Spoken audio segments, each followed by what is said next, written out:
You know Gray Bar for electrical parts, but there's one more thing you may not be thinking of us for that can help maximize your next project's total value.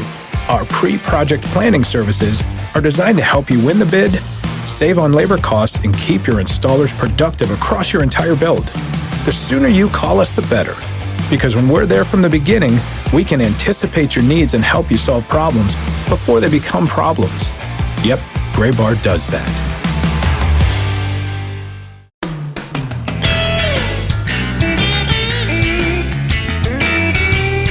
Sam, in our show preview email today for 3 Strikes, wrote, quote, holding out for Realmuto trade before we record.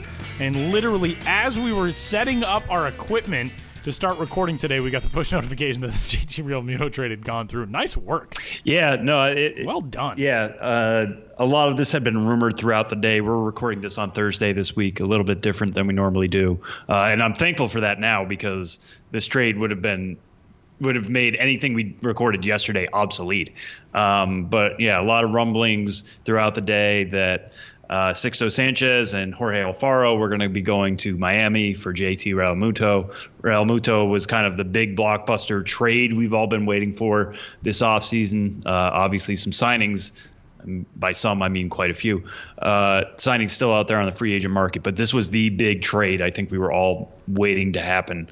And the fact that it finally happened today is kind of good because that means we can turn one page on the offseason. Would love to see everything else kind of fall into place from here. But yeah, the fact that this went down today, it feels good. It feels like a good prep for next week when pitchers and catchers report. So we're going to talk about that here in a minute, and welcome into this week's episode, the 195th of the Show Before the Show podcast from MILB.com. My name is Tyler Mon. The voice on the other side is Sam Dykstra. We're talking all things minor league baseball, and a lot to get to this week. Before we get to all of this, the news broke just a little while ago as well that Hall of Famer Frank Robinson passed away. He was the first African-American manager in Major League Baseball, a 500 home run club member, very nearly a 600 home run club member. He had 586 homers in his illustrious Major League career. And the one thing I love about Frank Robinson is he is one of those guys in baseball history who it feels like everybody who came across him, who played with him or who played under him when he was a manager or who worked with him, everybody has a Frank Robinson story, which I think is really cool. And the admiration for not only his career, but the type of man he was, what he did in the civil rights movement, being the first black manager in Major League Baseball history, a pretty incredible career, a pretty incredible life. And obviously our thoughts with his family. Passed away at 83 years old, Frank Robinson. Rest in peace, one of the all-time greats in Major League Baseball history. Yeah, and just last week, we were talking about Jackie Robinson's legacy in the minors, previously on the show we had talked about that, and Frank Robinson right up there with, you talk about trailblazer in baseball. I think Jackie Robinson's name is there first. Frank Robinson's name is right alongside there. A guy who won MVP in both the AL and the NL. First black manager, as you mentioned. This is Black History Month, and it's a time when we look back on our history and see which African Americans have really improved our country and taken it to some of the better places we've ever been. And Frank Robinson was right there in terms of our sport of baseball. And like you mentioned, somebody who you just bring up his name to certain baseball folk, and you just have to pull up a chair and just listen for the next 15 minutes because people are going to go off with all sorts of fun, crazy Frank Robinson stories. So great player, good manager. Really sad to see him go, and I'm sure more of those stories will come out here in the days and weeks to come as we continue to remember Frank Robinson. So with that, we'll get started on 3 Strikes for this week's episode of the Show Before the Show, and we will kick it off with some baseball discussion on the field, which it feels like, well, I guess the move technically happens off the field. It'll affect a lot of what goes on the field. My point is, we're not talking about like rankings or something. There's a big trade that went down a short time ago, and this from MLB.com today. Quote, The Phillies have agreed to acquire standout catcher JT Realmuto from the Marlins for catcher Jorge Alfaro, right-hander Sixto Sanchez, left-hander Will Stewart, and $250,000 in international bonus slot money, sources told MLB.com on Thursday. The deal, which is pending completion of physicals, has not been confirmed by either club. We know for a while that the Marlins were really kind of asking for the moon in trade discussions with teams. For a long time, it seemed like the Phillies were not going to part with Sanchez, the right-hander, in this discussion, in this deal. That obviously changed, and it appears as of right now that is where this deal is headed.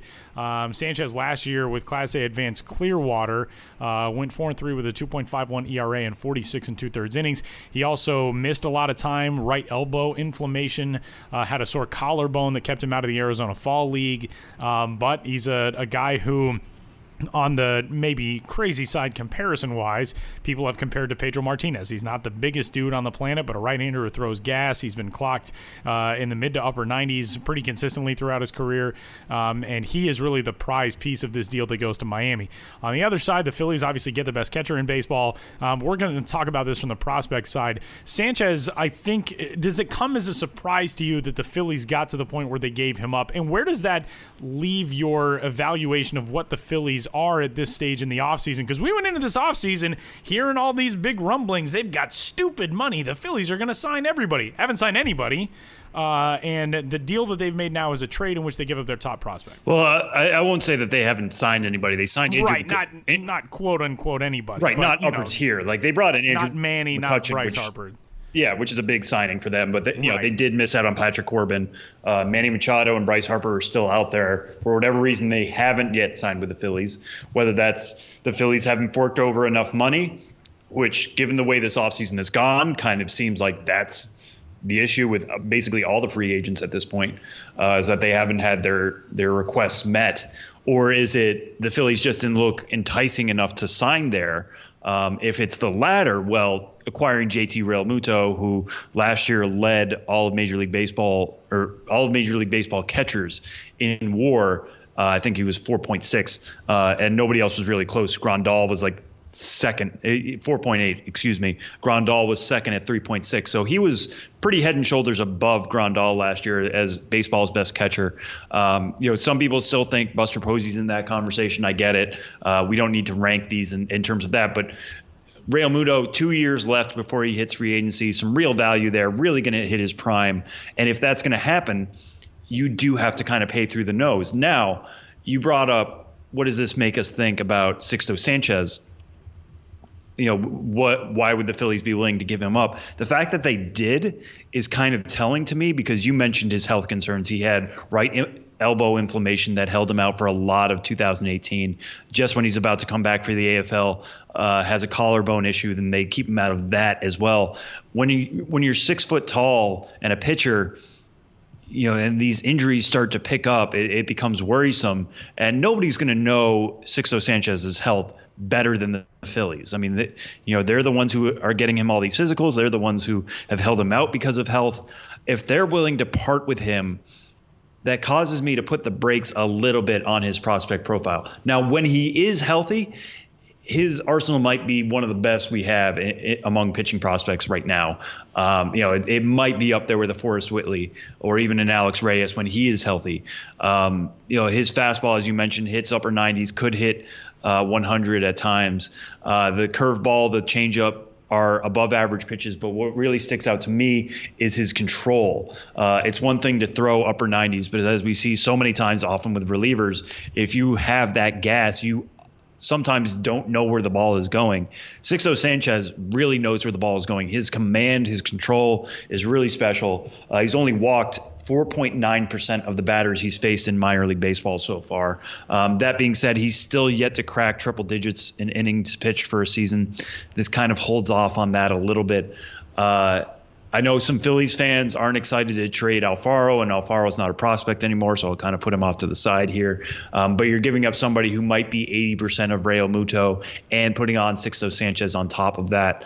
I think there's just a lot of risk that the Phillies are giving up for getting somebody who's a surefire thing. And if they are really going to push for an NL East that the Braves showed last year, pretty open, this is a time to kind of get it right now. And the Mets, have improved, and the Nationals are probably going to bounce back. Adding Patrick Corbin is going to be a big help there. This is a wide open NL East, and the Phillies need to make more moves like this. If this is the first one, okay, now you need to start throwing that stupid money around that you promised. Now it's really time to put up or shut up. So the Phillies are a more interesting team now. The system's a little less interesting. But Sanchez going to Miami, he's the prospect they kind of needed. I think they wanted that in Victor Mesa as being like, okay, he's the number one prospect for us. He's kind of the guiding light that everybody can look to and say, see, we have a cornerstone of our farm system. And then he checks in, low 90s of top 100 lists if he appears at all. He comes in at number 99 on MLB.com's.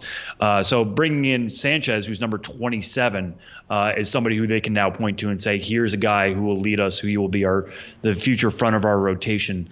Hopefully alongside Sandy Alcantara and Jorge Guzman, guys they picked up last offseason who also have serious, elite velocity. Wouldn't that be a fun rotation to see, three guys bring in right in a row in 2021, say, all of whom could hit 100. That's going to be really tough for opposing teams. A lot has to go right there. Guzman is still in the lower minors. Alcantara has gotten some looks in the majors, but he's still a prospect.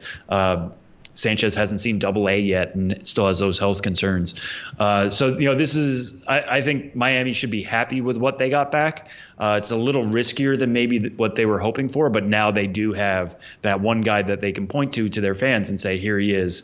Here's somebody you can all look to and get excited about for the immediate future. After Monte Harris and Isan Diaz kind of saw their stock slip a little bit last year, and Lewis Brinson didn't fulfill his potential in the major leagues. I'm still bullish on Lewis Brinson long term, but seeing some of these prospects they picked up last year not work out, they need somebody new, somebody fresh to look at, and Sixto Sanchez can be that for the Miami Marlins here, starting when he reports here in a couple weeks.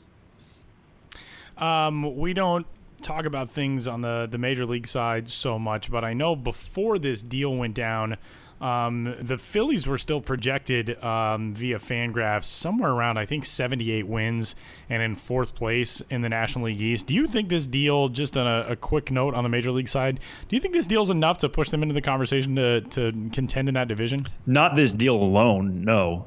It helps. It certainly helps. I think they could be a good team. I think they overperformed a little bit last year. Adding potentially the best player at a position, never going to hurt. Giving up Sanchez, who wasn't going to help in 2019, is not going to hurt. Giving up Alfaro, feels like it might hurt because you had to tie in some prospects and some money. But Realmuto is such a clear advantage over him that I wouldn't worry about that. Are they there yet to catch up to the Braves, the Nationals, and the Mets?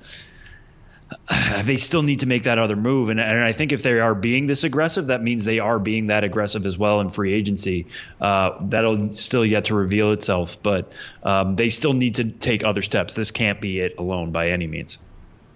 Jacob Tyler, by the way, in case you're wondering what the JT stood for, which I know you all were. Strike two this week as we will move along, and Phillies fans fired up. They no longer have one of the names that we may have discussed in this topic, but pitchers and catchers report within the next week, and this is a good topic that Sam kicked off for strike two. In honor of pitchers and catchers reporting, what is your favorite battery or potential battery in the minor leagues this year, your favorite pitcher-catcher combo? All right, so for me, if we're looking at guys who are actually probably going to play with each other, I mean, we could play this game all we want and say like Joey Bart and a Giants pitcher, but Giants pitchers aren't that exciting. Or Francisco Mejia and somebody like Luis Patino in the Padres system, but they're not going to play together for a while. Hopefully, Mejia is going to be on a Major League Opening Day roster. Luckily, when it comes to exciting catching prospects and exciting pitchers, I don't think we have to go that far, really, to say two guys who absolutely have a chance to play with each other early and often in 2019. I think we're on the same page with this. Were you going to say Sean Murphy and Jesus Luzardo as well? I absolutely was. So that's good. I mean, agreement is good. Heck with all these other debate shows in which everybody's yelling at each other. The fact that we can come to an agreement is pretty good. I'm with you. So do you have any hot takes you want to say about this, or do you want me to just go off? I will say one thing. I'm not sure Jesus Luzardo spends time in the minor leagues this year. That will be my hottest of hot takes. But if he doesn't, you know who else might get a chance to throw a little bit to Sean Murphy, depending on his timetable and when he returns, is A.J. Puck, who is another fun arm in that organization. So those are my two hot takes. A.J. Puck could get his way back onto a mound quickly. He could be thrown to Sean Murphy at some point. Or Jesus Luzardo is already maybe the most entertaining pitcher in minor league baseball. And if he's not on a big league opening day roster, he could be the guy. Yeah, no, that's definitely true. The reason why we picked Murphy and Luzardo is because Murphy right now is the number 4 catching prospect in baseball according to MLB.com. Luzardo is, I believe, number 1 when it comes to left-handed pitchers. The excitement is more from Luzardo's point of view. Obviously, Luzardo has a chance to be, a number 2 starter maybe in the major leagues, plus fastball, good curveball, really good changeup. And again, like we were mentioning with Sixto Sanchez, plus control that makes the whole package play up. He was coming into the last year. We thought he was going to start out at Class A. He ends up starting out at Class A Advanced, climbs all the way to AAA Nashville. So this year he'll probably start right back there at AAA Las Vegas. Vegas is now an A's affiliate, which is kind of exciting as they move into their new stadium, as you'll hear Ben talk about later.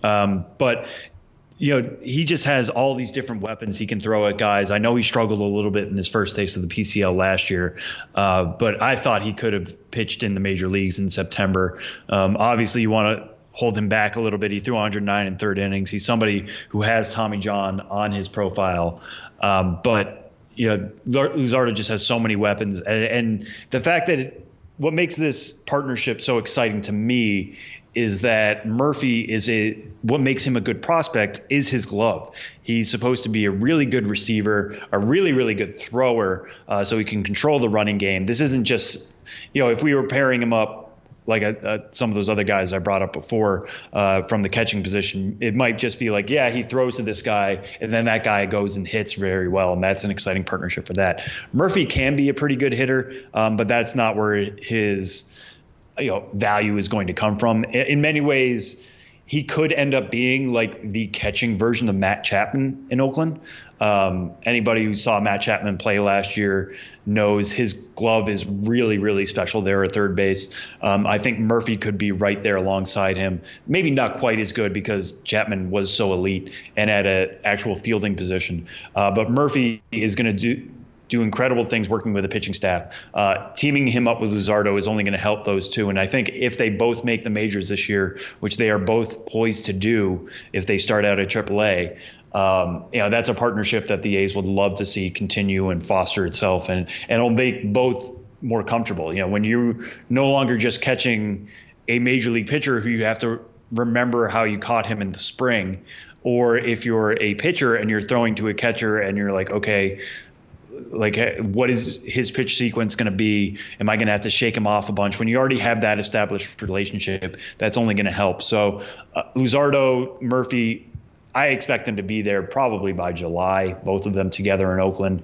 And if Puck can come a long way in his recovery as well and be right alongside them, that would be really, really good for the future of Oakland at a time when, they surprised a lot of people last year too, and their projections aren't going to be as rosy going into 2019. But if they're going to match what they did last year, it's going to take these prospects coming up and performing as well as they can. So that'll be an exciting look to see some of these guys come up together to the Bay Area. And strike 3 this week. Prospect projections continued. Sam's Toolshed column rolling through all 6 divisions and wrapping things up with the National League West. Some interesting talent in the National League West. Sam rolls through the one of the most competitive divisions in baseball in recent seasons. Who's going to stand out this year? Yeah, so this one, as I was starting to put together some of the tables using Steamer 600 numbers, I was thinking like, oh, maybe I'll write about Alex Verdugo because the Dodgers outfield is a little more open now. Or, hey, Brendan Rodgers' WAR projection is a little bit higher than I would have thought. Okay, well, that's interesting. And the Rockies infield, as you know, Tyler, could be a little bit in flux in 2019. Maybe that's what I'll lead with. And then it hit me and I got to San Diego and I was just like, oh, right. Oh, right. They have everybody. Exists. Yeah, they have everybody. So that was the obvious kind of lead in. So I wrote a little bit about that for the site, and that's up now. But just to kind of go over that, the way things are looking here for opening day, Fernando Tatis Jr. is obviously the top prospect in that system. He's number 2 overall. Tools across the board. People think he can stick at shortstop. We've seen it. Last year at AA in San Antonio, we saw it this winter in the Dominican Winter League. Really exciting stuff from him. His projection might not be as rosy as everybody was thinking. I kind of get that. And when I started to put this together, his projection of 1.6 WAR and a 233, 293, 387 slash line, not exactly great. Somebody you're hoping to be the future of the franchise. I understand that. That being said, Steamer still thinks he would be the best shortstop for San Diego right away, which tells you something about the way they've constructed the roster right now, and tells you basically about his major league readiness. So seeing that is kind of interesting, but it's not just him. Luis Urias got major league time at the end of last year. Maybe he holds down shortstop until Tatis is ready, and then he slides over to second base. They signed Ian Kinsler this offseason. Basically with that idea, Kinsler can play second, but maybe he moves over to third by the time Tatis is ready and Urias moves over to second. That'll be interesting. Francisco Mejia, they expect him to be the best catcher for the Padres over a full season, which is interesting because Austin Hedges is also in that system. Austin Hedges, for a while there, everybody thought he would be the long-term solution for catcher for the Padres. Really good defensive player, has shown some offensive outbursts here and there, but is not a consistent offensive performer, especially in the way Mejia could be. So to see Mejia ahead of him in terms of projection tells us something that maybe Mejia really should be going into camp as the odds-on favorite to be the opening day catcher. So as much as we think of this Padres system as being especially young, especially when it comes to pitching, on the position player side, a lot of these guys are ready right now. I think Tatis is going to start the year at AAA. Not exactly worried about that, especially last year when he was coming off injury that made him miss basically half the year. But he's somebody who could force his way probably by the Super 2 deadline. I kind of hope he's only there for a couple of weeks. What he was able to do at the end of last year with making adjustments and the way he was able to perform this year against advanced competition down there in his native Dominican Republic was really cool. I don't really think he needs that much seasoning. Padres might disagree. They might want to just see that sustained for a little bit longer. But given this projection, given that he is the best shortstop in the system right now, would not be surprised if he pushes his way up there by late April, early May. And these Steamer projections kind of back that up. One pitcher I do want to talk about, though, and I brought this up a little bit last week, at least in my writing, when I was talking about the AL West, and I talked about how Josh James could be one of the best rookie pitchers over a full season next year, or this upcoming season, rather. But above him was actually Chris Paddack. And for anybody who reads the site regularly, you'll know Chris Paddack was our Milby starting pitcher of the year last year. Incredible control, really good strikeout rates, everything that Steamer's just going to love and Steamer thinks is really translatable to the next level. If he were to get a full season at the majors, which nobody is thinking he will, he finished the year at AA. But if he were to do that, Steamer thinks he would be worth 3.9 WAR, which is not just a good major league starter. That's almost a great major league starter. They expect him to strike out 9.3 batters per 9 innings, so more than one batter per inning, putting up a 3.52 ERA and a 3.48 or a FIP over 200 innings. Those are really, really good numbers.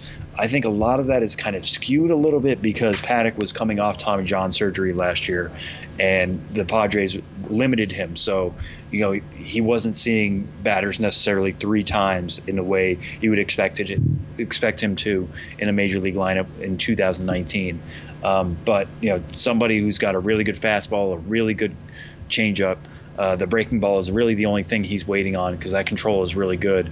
If he can develop some sort of breaking ball, that's a bona fide major league starter. Steamer thinks he's already that right now and might be the best one on San Diego staff, period.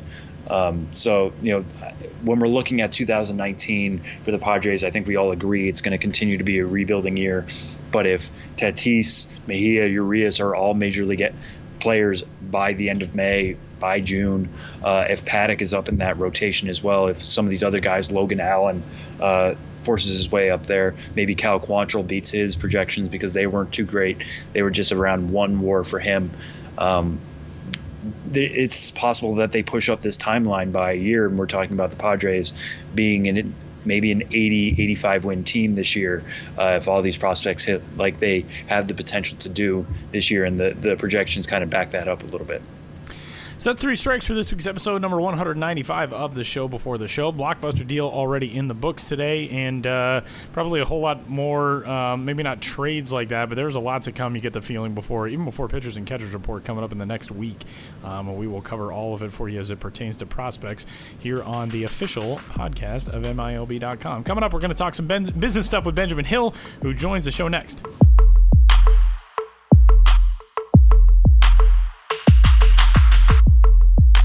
A lot of big stuff this week around the business world of minor league baseball. Benjamin Hill joins us to discuss it all. Promo schedules are out. We've got some ballpark news. We've got some team renaming news. Hello, Ben. Busy week this week. It is. And hello, Tyler, and hello, Sam Dykstra. Sitting to my right, we are at a round table today, so this is a literal round table discussion. Wow. Yeah, and Sam forgot the mic, so he's like holding it up in my face. And I'm close. Stand I'm this time around. Yeah, and I'm closer to Sam than I usually am, both emotionally you guys are like and backup physically. singers. Yeah, if you can imagine what that whole scrum was to get Tom Brady at the end of the Super Bowl, that's basically what we have in this conference room right now. Okay. Yeah. Okay. But we don't have any outside forces pushing us together. It's just ourselves. Yeah. It's just you're just drawn to each other. Well, let's get started. The story that is up on MILB.com this week from Ben is a batting around column, which has a look at ballpark improvements for the 2019 season. Now, we know that there are new ballparks that are opening. Fayetteville, North Carolina will play host to the Fayetteville Woodpeckers for the first time, the Bowie's Creek Astros. Moving over there, as was always the plan when that franchise basically, in effect, moved from the California League. And elsewhere around the minor league baseball world, the Sod Poodles of Amarillo, Texas, they will likewise be opening a ballpark. What else is going on? Yeah, this is a new batting around column, and I can't say this column, provides any major news, but I try to do one about once a month just to keep everyone up to date and keep myself up to date on things that are going around. So we have these 3 new ballparks. We always knew the one in Vegas was going to be called Las Vegas Ballpark, which is kind of interesting because that's a naming rights deal with the Las Vegas, visitors and convention authority or something like that. So that's a strange one. But now we have two more ballpark names. In Amarillo, it is Hodgetown, which, when you think about ballpark names, Hodgetown is a anomalous name, and it's named in honor of a local businessman and philanthropist and someone who's been agitating to bring minor league baseball back, a man named Jerry Hodge. So this ballpark is called Hodgetown. So, you go to a game and hey, let's go to Hodgetown today. So it's not Hodgetown Ballpark. No, it's not Hodgetown Ballpark or Hodgetown Stadium or what have you. It's just Hodgetown. I kind of like that. I like those different spins on it and stuff like that. So that's kind of cool. Yeah. And then Fayetteville, they just announced this morning, we're speaking here on Thursday, this morning they announced they're going to be playing in Segra Stadium. And I know it's hard to get excited about explicit, corporate naming rights names, but it is the reality of the business.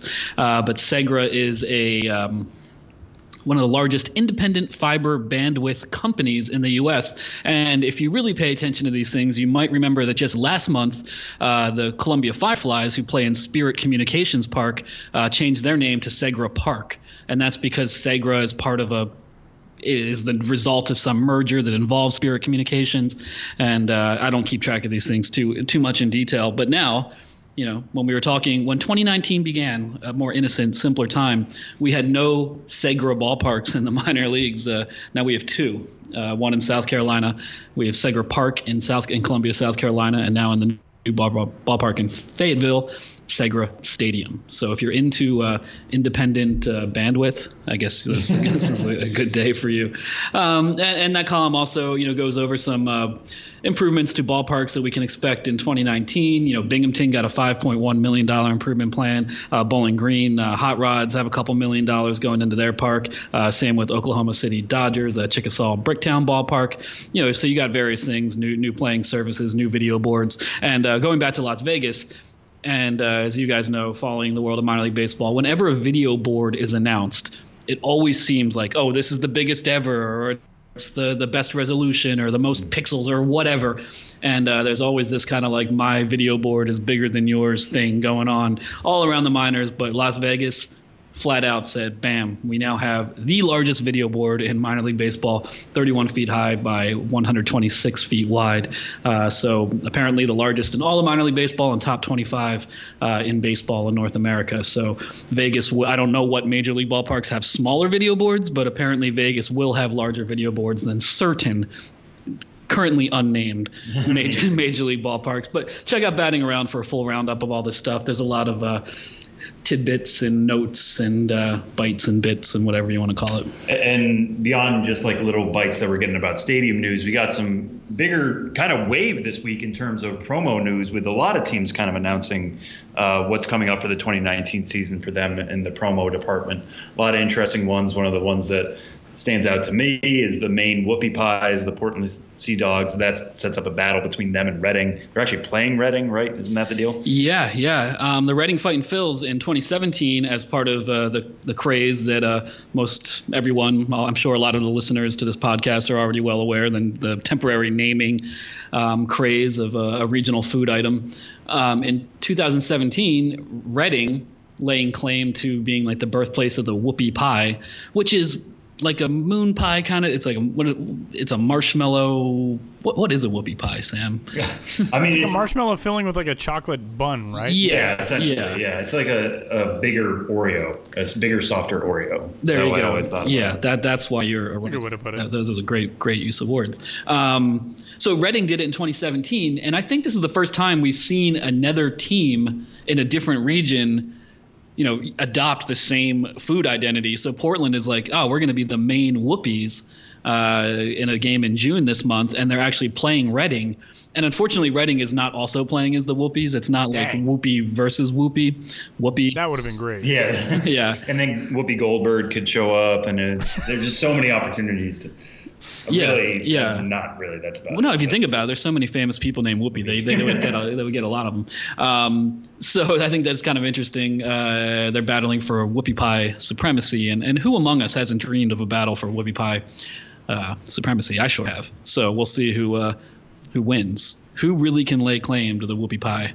Reading, Pennsylvania, or Maine? I hope the Red Sox and Phillies AA players know what exactly is on the line here when they play in this random game this summer. I'm sure they all have June 21st. Yeah. Even guys who are maybe thinking about getting a call up, they're like, hey, can you do it on June 22nd? I got a battle for whoopie supremacy first.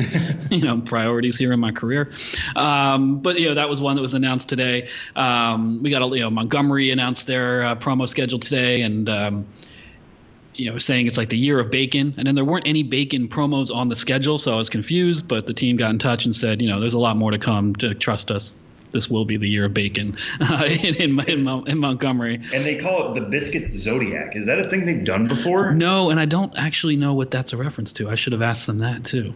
I mean, the year of the bacon just means like, your zodiac sign. It's the year of the pig, for example. I guess that's what they mean. It's and their weird team. There's the Chinese calendar, and I guess this is the Biscuits calendar. It's the year of bacon. Also, how is Lehigh Valley going to feel about this? I saw a lot of people in their mentions trying to right. They said something very magnanimous, to the effect of like, hey, there's room for more bacon in minor league baseball. We don't own bacon. We just embrace it, but we don't own it. we can't lay claim to being the only bacon team. So more bacon in minor league baseball. There's teams whose promo schedules I haven't even looked at yet. That's on my to-do list today to enter them. I know Carolina came out. Akron just came out. Hartford did theirs last night. And Sam and I are looking at my Twitter feed, which is a great source of information, it turns out. This reporter, Benjamin Hill. Yeah, you should follow him. This dude's relentless. It's like, don't you write about anything else, dude? This is a little niche, but whatever. Two teams have unveiled Firefest promos, which, are going to get a lot of attention, referencing that debacle of a music festival. And, of course, it's back in the news 1 year later with the dueling documentaries on Netflix and Hulu. The Lexington Legends are doing a Firefest night on April 28th, and 2 days later, the Columbia Fireflies are doing a Firefest night. So, we're going to get, the cheese sandwiches at the concession stand, claims to have celebrities showing up that won't show up, maybe some tents on the concourse with waterlogged mattresses inside. I'm sure they'll be reaching out to the top influencers. These are the kind of promos that maybe don't, result in a huge amount of uptick at the gate, but they do result in a huge amount of attention and press and just energy for the front office. And I am actually, though, curious to see what they do with it. It can't just be a press release promo. They're going to have to convert and do some fun things at the ballpark. So late April, that's one to pay attention to. Hartford. Somebody needs to do a Billy McFarland punchable face contest, look-alike contest. A look-alike contest. That dude, although I don't know if anybody wants to admit they look like that dude. Yeah. So maybe not. Yeah. I don't want to shoot. Especially when you say he has a punchable face. Like, I wouldn't want to show up to the ballpark. The most punchable face. Yeah. And we don't advocate violence. We advocate forgiveness, compassion, empathy, and redemption. Totally. So how about a Billy McFarland learning station and forgiveness? Oh, there you go. There, that's a way better idea. And it can be in the form of a federal prison. Yeah. Put him behind bars in the unused bullpen, and there you go. Yeah, so a lot of potential, and you can tell even just, the way we're talking right now, I can virtually guarantee you that this was a fun one in these respective front offices to brainstorm. And I think it speaks to when people, work in minor league baseball, I think a lot of people like this, that you can say, hey, let's do this, and then actually do it and have fun with something absurd and, pop culture relevant and what have you. And then the Hartford Yard Goats announced their promo schedule yesterday, and they've got a, Brendan Mr. Rogers bobblehead where he's dressed like Mr. Rogers. They have a truly kind of nightmare-inducing goat jersey that's like screaming like out of the chest, almost like the goat was like inside the player, like in Aliens, and like it's bursting out screaming. Yeah. Maybe that's a little dramatic, but it's a pretty strange. My favorite detail about that is that to make it legal by minor league standards, there has to be a logo, right? Yeah. So they put like an ear tag. The smallest, tiniest ear tag on this screaming goat that has the Hartford Yard Goats logo. And it stands out because it's yellow, so at least you know where it is. But they tried so hard, I bet. Like, how small can we get this? Yeah, that's a good point. I didn't think of that explicitly, but yeah, we should have a contest or try to find like what theme jersey has the smallest my logo that the powers that be will accept is still qualifying as a logo. Maybe you could do microscopic, and you could just literally get a microscope and look underneath and say, see, the logo's there. All right, neither here nor there. But one more thing I did want to talk about with Hartford is in conjunction with the promo schedule. This is not a promo per se, but they became the first team in minor league baseball to outright ban peanuts at the ballpark out of trying to accommodate people who have peanut allergies, which can be very severe. And it's not just if you eat a peanut by accident, it's they're airborne in the shells fly around. They can be airborne in the stadium. They can cause severe reactions in people who have allergies. And that's an interesting move because, what outside of a hot dog, peanuts are so just tied up into the culture and the experience of seeing a baseball game. And so I think, the reaction, of course, in the early going, a lot of people being like, how can you not have peanuts at a baseball game? And I get that, but I'm on board with this move because is someone's enjoyment of peanuts like how many people need to enjoy peanuts to justify saying other people can essentially never come to a game because of their allergy? And it's an interesting debate. And I was saying this to Sam on the way up here. To me, it's analogous to the debate about netting. I mean, the same thing. Like I want to go to, if I'm going to my, dream ballpark, I'll probably have some peanuts, and I'm certainly don't want to look through a net. But is my preference outweigh the fact that if there's not a net, someone could get hurt or even killed? If there are peanuts, someone could have a very severe reaction that is possibly up to and including death. And I think it's an interesting, debate to have, not just within the world of minor league baseball, but at what point does the enjoyment of the majority get outweighed by just how severely the minority is impacted? And it could get very philosophical, but it's interesting move by the Yard Goats. I support it. I think you can get through a baseball game without peanuts, even though peanuts are so tied up in the culture of the game. Well, that's one of the sillier arguments too, is like, what are they going to sing during the 7th inning stretch? It's like, they'll still sing about it. It's just, people don't have change the lyrics and have fun with it. I mean, beer bats. Yeah, beer bats is what they need to replace it with. They have beer bats at Yard Goats games. That's all it needs to be. The whole song should be beer bats and shouldn't even have any other words. Everybody just holds up their beer bats and just chants beer bats. Yeah. Beer bat. Tyler, do you have a preliminary version of how this song would go? I'd love to hear it.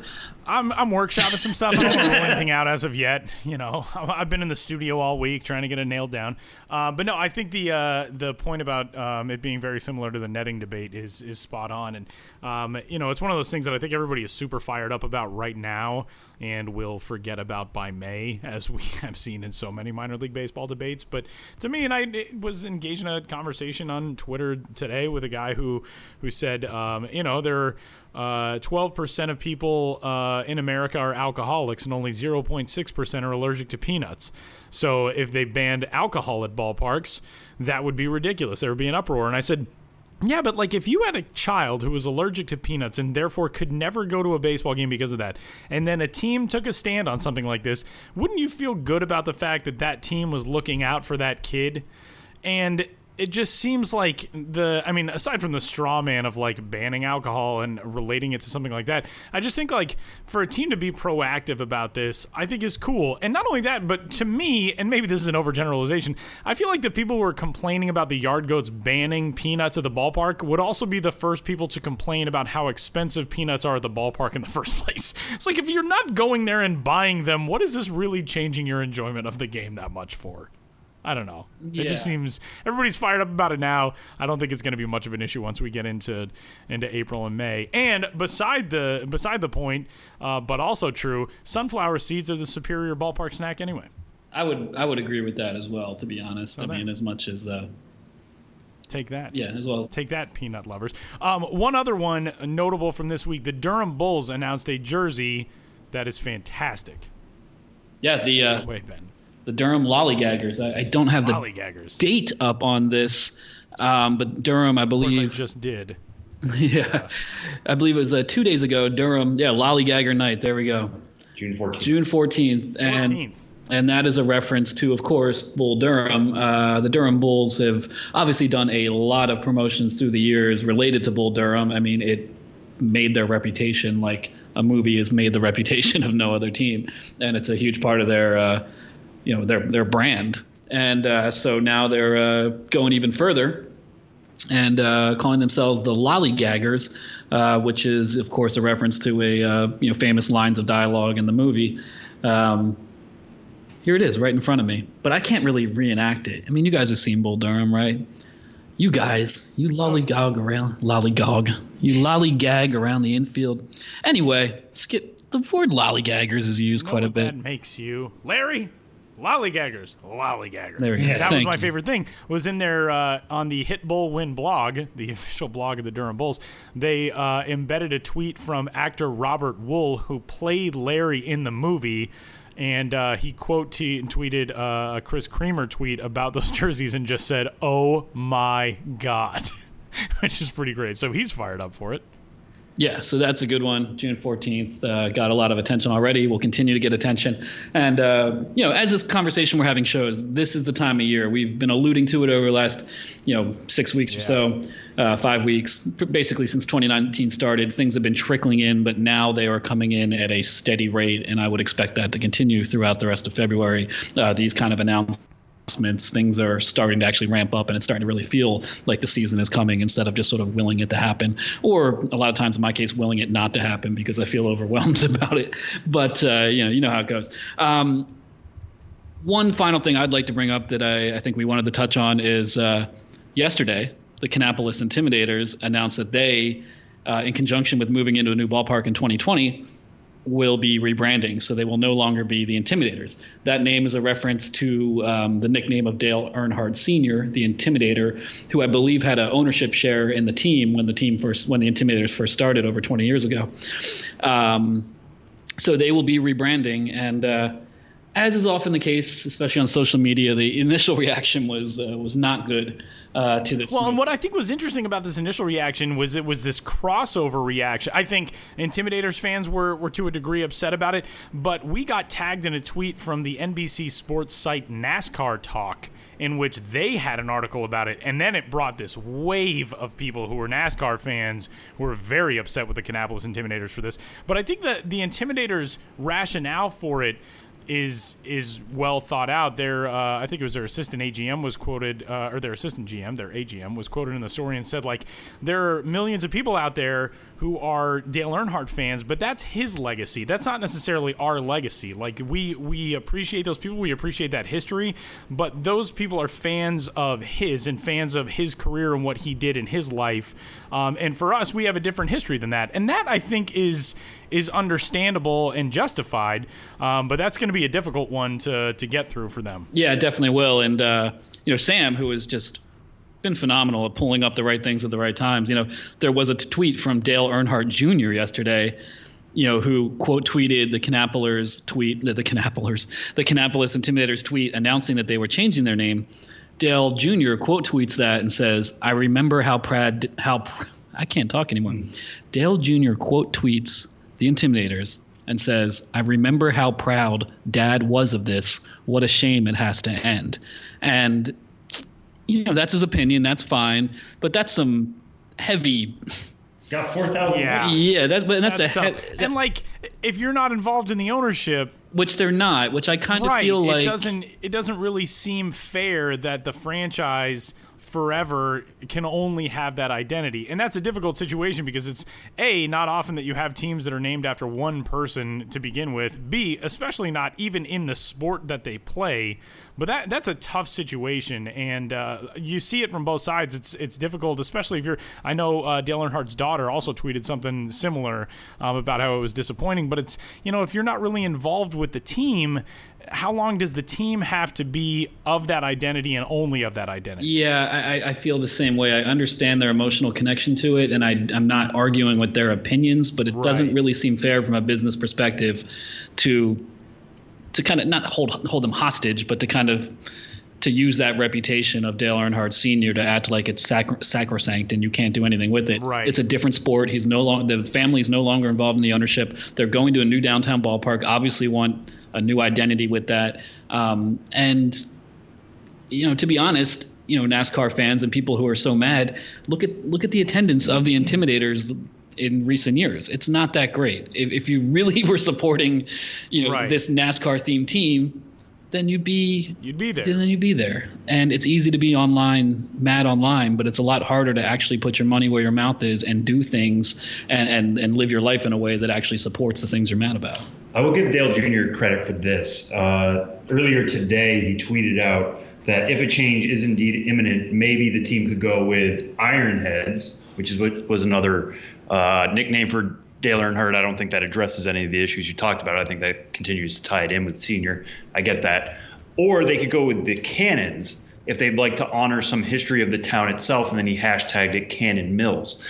That would be kind of cool. I mean, so it sounds like they're willing to participate, at least acknowledging what the issue is here. I wouldn't be surprised if they don't change the name, if they go like the way of the Hillcats. maybe a new look, something like that. I mean, remember on this podcast we had this debate about what Lynchburg could do. They could tie it into something local with the faith-based area around there. What? That's what I always remember. The Love Apples. Isn't that what one of Lynchburg's something about tomatoes? It was. They had a very grandiose list of potential names. Yes, they did. Lamb chops and Love Apples. Lamb chops is the one I remember. Several other ones, but they kept Hillcats as a choice, and then they kept it. I've learned never to be totally surprised by what happens with these rebrandings, whether it's, hey, we're going to keep the original name, or hey, we've been debating about these 5 finalists for months, but we just went with something else entirely. You never know where it's going to go, so we'll see how this plays out. We have, the better part of a year to see it play out. And I think that's kind of the good thing here is that they've announced it this far out. It's not like, hey, we have a 3-month lead up to this. It's we've probably already chosen the team, but hey, you might as well have your say. This is a year. This is a real chance for fans to have their say on this, and it'll be a rollout this year. If you want to support the Intimidators, like Ben said, you want them to keep that name. Okay, you have an entire season to show it, and not just show it online. Show it with hat purchases. Show it by showing up to the ballpark in its last season, or ways to do this beyond just 140, 280 characters at a time. Well, and I think one of the things that we've talked about from time to time with these rebrands, there's a guy that Dale Jr. retweeted who said, Dale Sr. is probably the only reason why anybody outside of this area has even heard of that team. But the Kannapolis Intimidators, or the Kannapolis whatever they end up being, are not trying to cater to people outside that region. When you're a minor league baseball team, you're not building a national brand for the most part. You're trying to get people into your ballpark from your local region, buying your merchandise. And yes, especially on the merchandise side, you want to sell some of that nationally. The way to do that nowadays in minor league baseball is to rebrand, but you're trying to build a local identity, so I don't think that argument really holds water.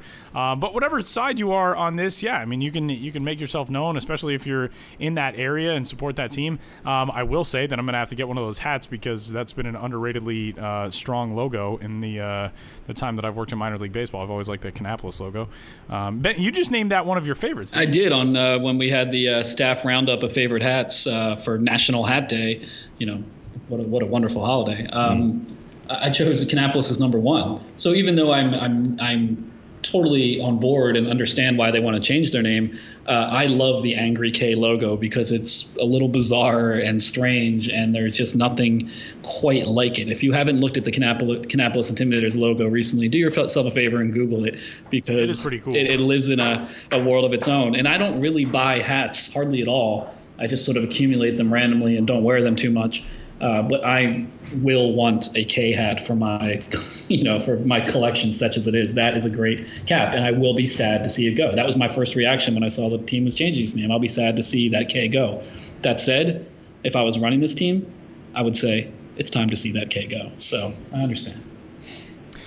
Right now, if you just type in Kanna into Google, the third thing that comes up is Kannapolis Intimidators name change.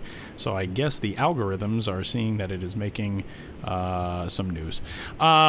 Elsewhere around, I guess that's it for what we had listed for this week. But what else is coming up on the site /blog? Yeah, I mean, I think a lot of it will be related to what we're talking about, more details on some of those things, probably build some features and blog posts around a lot of these interesting promotions coming up.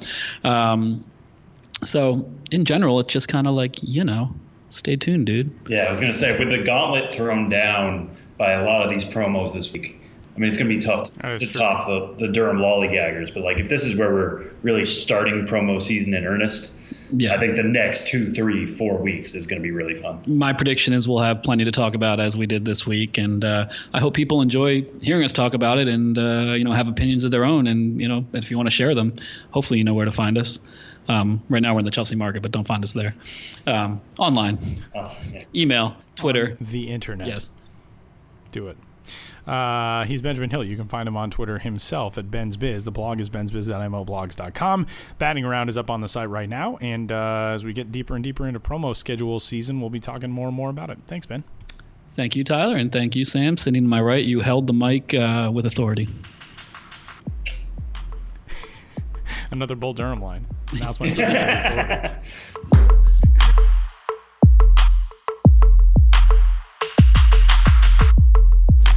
Sam and I were just discussing a new minor league signee. This is another thing that we'll have a lot of going toward pitchers and catchers reporting. Curtis Granderson signed a minor league contract with an invite to Major League Spring Training this week. Hunter Pence just signed a minor league contract. Hunter Pence signing a deal with the Texas Rangers. So some of those guys who are out there as of right now Curtis Granderson was with the Marlins, by the way. I don't think I acknowledged that. Those deals are gonna be on the way. They might not be super exciting, but if you're thinking about the free agent stuff, those deals are starting to clock their way in as well. So it's happening. It's still an interesting offseason, shall we say. Yeah, I don't think happening. I don't think Curtis Granderson should have gotten a minor league deal. Especially from the Miami Marlins, who, are just trying to fill outfield spots at this point.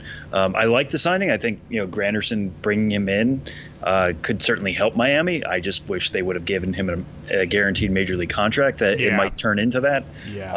But one thing to remember with these minor league deals, especially for you minor league fans, and if you're listening to this podcast, I hope you're one of them, you might think like, oh, Curtis Granderson signs a minor league deal with Miami. There's a decent chance he'll be in New Orleans. Probably not. Not just because of he's probably going to make the majors, but if a lot of these minor league deals, they come with invites to spring training, and then they come with opt-outs often. So if the player doesn't think they're going to make the major league roster, they can just opt out, not take that assignment to AAA, try to find another deal elsewhere. Maybe they go to another minor league team, but it's just a better major league situation, something like that. But don't get too excited if you hear a minor league deal for somebody who's obviously a major league player. Don't be excited that they'll make your minor league city. Maybe they will. I don't want to rule it out. Possible. Yeah, it's a much smaller percentage than just the transactional loan would seem. Yeah. So just some stuff to keep in mind as we get closer and closer to the start of the Major League and minor league seasons. How about James Loney, by the way? Did you see that? Former Dodger James Loney signed a deal with an independent team as a pitcher. Yeah, he's like 36. Two-way player, I think. I think he's still going to do is he going to do? Oh, interesting. Yeah. Okay. Yeah. So, and I know Matt Davidson has also signed with the Rangers today. I know there have been rumors about him. I think I brought this up on the podcast once. There have been rumors about him maybe going two ways. I don't know if the Rangers are really a team that would explore that. Maybe they will. Who knows? We'll see how they handle him in camp. But, the Shohei Ohtani, Brendan McKay, there's some influence there, and just giving guys these looks and seeing what could happen. James Loney, independent ball, not coming to a minor league stadium anytime soon. But if he proves himself in indie ball, capable of doing both, who knows? We'll see. We're still very much in the early days of this movement, but it is kind of exciting to see baseball change in this way, kind of organically. In a week that we've had so many discussions outside about potential rule changes and the DH coming to the NL and all that, the idea of the game changing organically in this ways and for the better and with the more exciting is really cool, and I really like to see that. It's pretty cool stuff. So you can follow all of the breaking news and more at MILB.com. You can find us on social media at MILB. Sam is at Sam Dykstra, MILB, and I am at Tyler Vaughn. And that'll do it for this week's episode of the show. We'll talk to you next week.